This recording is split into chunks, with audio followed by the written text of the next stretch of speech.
Hey, good evening. I'm going to try to respond to the system that I think is the most broken. Hopefully, I won't ramble a whole lot, but did jot down a few notes here to discuss. The system that I think is probably the most broken is the communication system. I think that as human beings, we have become so reliant on typing every thought, every feeling, everything that we do, and we have lost the art of communication, the face to face. I see it happening in children who cannot read body language. They cannot. They don't understand the tone and how that can affect interactions with one another.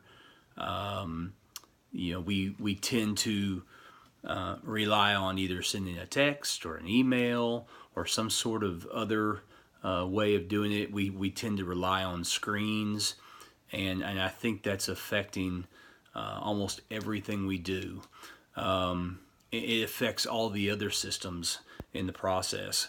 So even just the way we receive our news, we get notifications, and we sign up for notification lists from CNN or NBC News and all these different things, and so we get these quick sound bites, and we sometimes that news isn't always correct, and we tend to surround ourselves with people who think like us, and so we lose the diversity of ideas and thoughts out there. So you could even look at communication all the way down to the way we communicate with our children.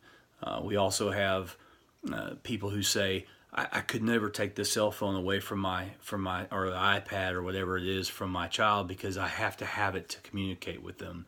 Well, kind of the old school thing is that we we all made it through without having a cell phone, and we need those one-on-one interactions. And just because I know where my kid is all the time doesn't necessarily mean I know what he's doing. So just a lot of rambling thoughts there about communication. But ultimately, I think if we can improve on that, if we can realize that I can't say or post or do everything that I might be thinking or have a thought about, to put out there, because it's simply just not right to do that. And it can affect everything. It can affect the way a family functions, and if we could, so it affects all the other systems. So if we can improve our communication, we might be able to improve our families. If we can improve our families, perhaps we can improve our education system. If we can improve our education system, then maybe we can improve our communities. If we can improve our communities, maybe we can knock out poverty. So it's just this domino effect that I think would. And how can I help with that? I think modeling that. I think putting down the device that I'm using to do this right now for filming myself, to put it away, to get rid of it as often as I possibly can, and show my children and show the people that I'm around that I am interested in you, and I don't need to be looking at that device and getting my little bits of information, and trying to understand others better. So that's what I think I could be able to do to maybe help that problem as an individual, and then teach that to others and model it.